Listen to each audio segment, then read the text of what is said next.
A paz do Senhor, meus irmãos, Deus abençoe sua vida nesse feriado. Hoje é dia 20 de junho de 2019, feriado do Corpus Christi. Muita gente guarda essa tradição, né? Principalmente os nossos amigos católicos, né? Que eles guardam esse feriado, faz até aquele tapete nas avenidas, né? Mas hoje eu vim aqui para falar um pouquinho mais para você da palavra de Deus, já dando início aqui mais um programa Voz da Verdade com o servo de Deus Marcos Rosa. Eu gostaria que você abrisse a sua Bíblia aí no Evangelho de São Mateus, São Mateus, o capítulo 6, do verso 15 em diante. Eu vou estar lendo aqui, eu gostaria que você acompanhasse comigo na palavra de Deus. Evangelho de São Mateus, capítulo 6, versículo 15, diz assim: Acautelai-vos, porém, dos falsos profetas, que vêm até vestido de ovelhas, mas interiormente são lobos devoradores.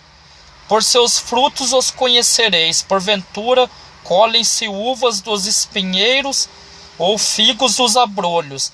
Assim toda árvore boa produz bons frutos, e toda árvore má produz maus frutos. Não pode a árvore boa dar maus frutos, e nem a árvore má dar bons frutos. Toda árvore que não dá bom fruto corta-se e lança-se no fogo. Portanto, pelos seus frutos os conhecereis. Glória a Deus. Então eu gostaria de falar para você, amigo, irmão, querido, que está acompanhando esse programa no meu canal aqui do YouTube, a respeito desses falsos profetas que têm surgido nesses últimos tempos. Nós podemos ver por aí tanta gente pregando falsas doutrinas para arrecadar milhões nas custas do povo.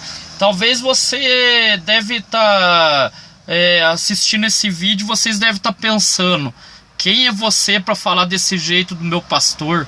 Quem é você para julgar a nossa congregação, amados? Eu quero deixar bem claro que eu sou ser humano, eu não sou perfeito, sou igualzinho a você. Eu tenho falhas também, eu sou um pecador cheio de erro. A única diferença é que quando eu entreguei a minha vida ao Senhor Jesus, eu me batizei nas águas e eu recebi o Espírito Santo de Deus, então as minhas atitudes elas mudaram. Eu abandonei a vida errada que eu vivia antes, no passado. A velha criatura do Marcos não existe mais. Hoje eu sou um novo convertido, eu vivo para Cristo e Cristo vive em mim. Então a prática do pecado ela morreu na minha vida, ela não existe mais. Então eu não estou aqui para julgar ninguém.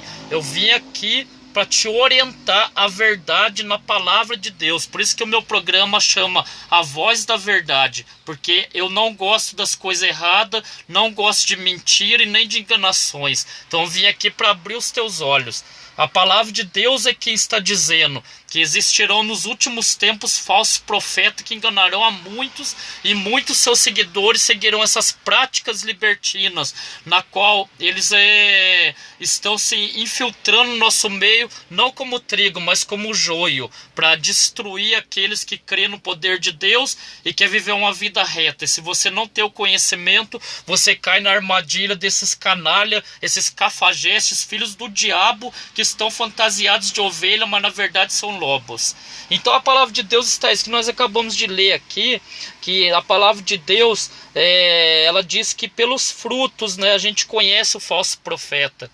O falso profeta é aquele que prega a palavra de Deus, ele até tem o conhecimento bíblico, ele estuda a palavra de Deus. Só que o falso profeta, ele não vive aquilo que prega. A intuição do falso profeta são a heresia, levar o povo às falsas heresias dentro da igreja, tudo movido na ganância. Eu gostaria que você abrisse sua Bíblia comigo na segunda carta de Pedro. Segunda carta de Pedro, na qual eu vou estar lendo para você aqui se tudo isso que eu estou falando é verdade ou não é. Abre comigo a sua Bíblia aí na segunda carta de Pedro, capítulo 2, do verso 1 em diante, na qual diz assim: E também houve entre o povo falsos profetas, como entre vós haverá também falsos doutores, que introduzirão encobertamente heresias de perdição, e negarão o Senhor que os resgatou, trazendo sobre si mesmo repentina perdição. E muitos seguirão as suas dissoluções, pelo qual será blasfemado o caminho da verdade. E por avareza farão de vós negócios com palavras fingidas, sobre as quais de largo tem palavras fingidas, sobre as quais não será tardia a sentença, e a sua perdição não dormitará.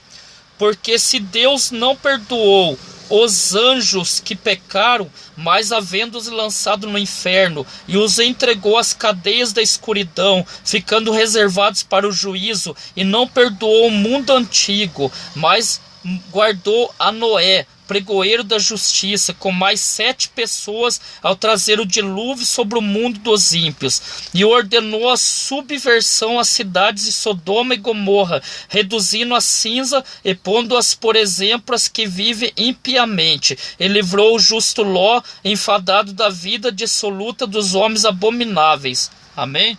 Então na palavra de Deus está escrito que Deus não poupou nem os anjos que pecaram, que se levantaram contra Deus, aquela rebelião junto com o diabo, junto com Lúcifer, o anjo, o demônio que era anjo de luz, o chefe, se rebelou contra Deus por causa do orgulho. Ele queria colocar o trono dele acima do trono de Deus, ele queria reinar no lugar de Deus, mas Deus, ele sendo onisciente, onipotente, onipresente, ele está em todos os lugares, ele sonda a mente e o coração, e ele conhece os pensamentos de todos nós. Então Deus, conhecendo o pensamento de Satanás, Deus, ele o lançou por terra junto com a terceira parte, que é aqueles anjos que seguiram, que preferiam mais seguir o diabo, seguir Lucifer. Então todos eles foram lançados por terra e serão julgados e condenados, conforme diz a palavra de Deus no livro de Apocalipse, capítulo 21. Amados, eu gostaria de deixar bem claro para você. Você conhece o seu líder do ministério pelas atitudes dele. Talvez você me fale assim: pregador Marcos, como que eu posso ter certeza que eu não estou sendo enganado na minha denominação? Como que eu posso ter certeza que eu não estou caindo na mão do falso profeta? Quando você observa a atitude dele. Se a atitude dele é movida para ganância, para heresia, para...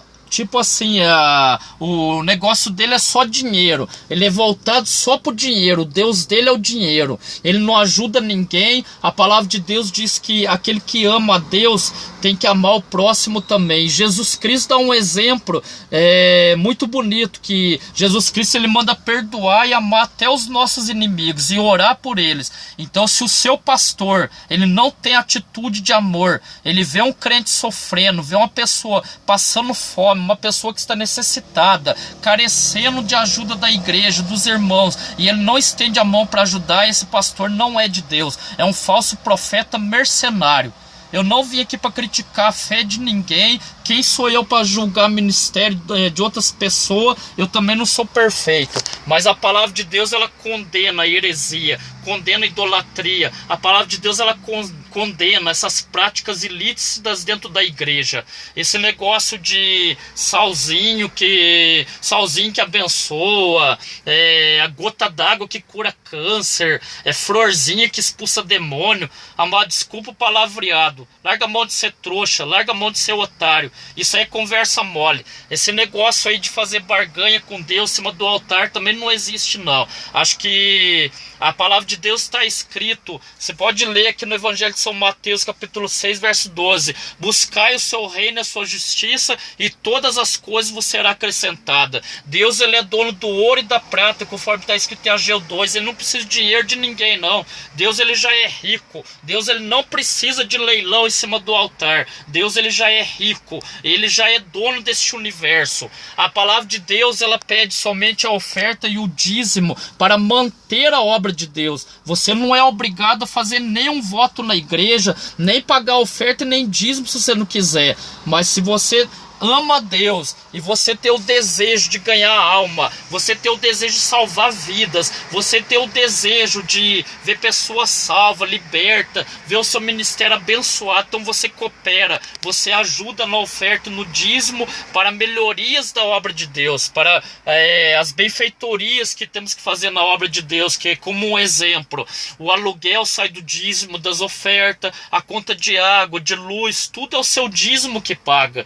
Então, se você não manter a casa do Senhor, você não dá a sua oferta, a sua contribuição, seu dízimo, não teremos condições de pregar a palavra. Mas você não é obrigado a dar nem um centavo. Deus não te obriga a nada. Isso vai da sua consciência, porque a palavra de Deus está escrito também no livro de Coríntios que aquele que dá com alegria irá prosperar. Você tem que dar com alegria. Não adianta você fazer uma oferta por obrigação. Deus não está te obrigando a dar nem um centavo na igreja. Você dá segundo o seu coração. Esse negócio de estimular a oferta, dar casa, carro, apartamento em cima do altar, tudo é heresia, irmão. Isso aí não existe na palavra de Deus. A época da lei, o povo de Deus, ele subia ao monte para fazer oferta de sacrifício pelo pecado, porque antes de Cristo, aqueles que pecavam tinham que matar um cordeiro, derramar o sangue, para que Deus recebesse lá do céu, e que Deus ele perdoasse todos os pecados da pessoa. Mas após a vinda de Cristo, no Novo Testamento, que nós vivemos no tempo, não no tempo da lei, mas nós vivemos no tempo da graça. No tempo da graça não existe mais esse negócio de subir ao altar para fazer sacrifício. O maior sacrifício Jesus Cristo já fez por você na cruz do Calvário. Ele derramou sangue sobre os seus ombros, derramou sangue. Os pregos foram cravados nas suas mãos e nos seus pés. Ele derramou lágrima de sangue por você. O único, maior e eterno sacrifício Deus já fez por você, que é o sacrifício da sua salvação, porque a palavra está escrita no livro de João, capítulo 14, verso 6, que Jesus Cristo é o único caminho, a verdade e a vida. Ninguém vem ao Pai se não for por Ele. Então, amados, observe os frutos na igreja onde você congrega. Veja lá se o seu pastor está voltado à ganância ou se ele tem o amor ao próximo, se ele prega a verdade que está escrito na palavra. Por isso que é bom você estudar a palavra de Deus e ter o conhecimento, para você não cair nas mãos, nas garras desse canalha, falso profeta. Desculpa o palavreado, irmão. Eu não estou ofendendo ninguém, eu só estou revoltado